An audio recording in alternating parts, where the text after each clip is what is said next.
What's up, everybody? Tyson Roush. Let's talk Jets. Hope everybody's having an excellent week.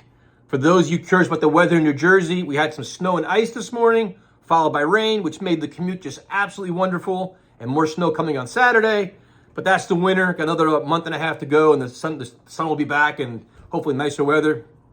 But don't look now. The New York Jets are actually making smart decisions in terms of their front office.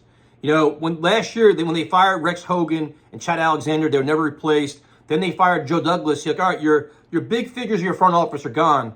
But there's still a lot of remnants there of this big, happy, losing family that haven't been replaced in years. So you wonder how they're going to handle that. Is this going to be a true rebuild where Glenn and Moogie come in, they wipe everybody out, and they completely rebuild the organization?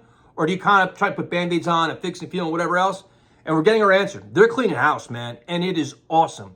It is so desperately needed to impose a new philosophy, a new mindset, a new approach to this organization. So the one thing I like they did, they're bringing back Phil Savage as a consultant, which is fine. Phil Savage has been involved in this organization. He knows the players, the contracts, the ins and outs of the building. So that's an excellent asset for Darren Moogie. The next move they made is they're signing Rick Spielman to be your senior football advisor, and that's a home run hit for me.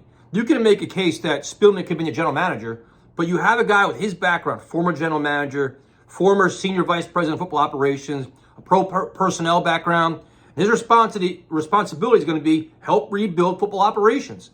So you have a guy with his resume working alongside Glenn and Moogie to just clean house and rebuild with a whole new approach. And I think this is awesome, man. We're begging for a director of football operations, somebody to have a sounding board for these guys, Aaron Glenn and Moogie, and also to be a buffer in between Woody Johnson.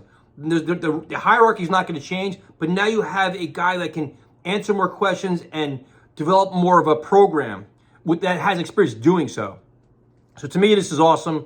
And then you look at it going forward, it's like now you're having a lot more confidence in the blueprint that is in place. They seem like they have conviction. It's decisive. They know exactly what they want, how they're going about doing business. So it's not like they're not half-assing it. And they have all my support, where it's like, at this point, I'm going to trust the process because we have no choice.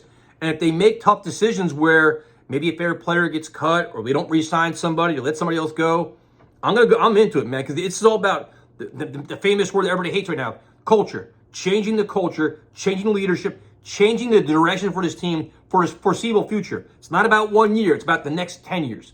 About building a winner that can get it done year in and year out and be competitive year in and year out without Band-Aids and nonsense.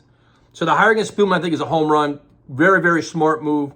And now you look at the Jets coaching staff. They added Wilks, obviously, defensive coordinator. You're hoping either you have maybe a North Turner coming in to help with the offense or somebody else, but you'd like to see another senior guy or two on the offensive staff. But a lot of encouraging signs right now. So we'll see what happens. Free agency's around the corner, and that's going to be wild to see how the Jets handle that. And I'll talk to you later.